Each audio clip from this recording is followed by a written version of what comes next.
Stop the car. See a head just pop out of the grass. I was like, oh my gosh, there's a dog.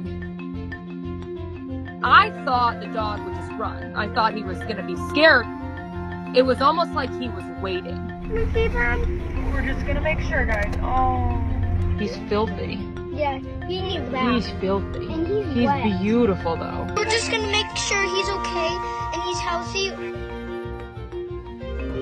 We could stop at a gas station. Hi, buddy. When Laura said there's a dog, her famous last words were, let's just check to see if he has a collar on. He's filthy and matted. He's in pain. A vet can't even examine him. So the next step from there was that we got to get this dog clean.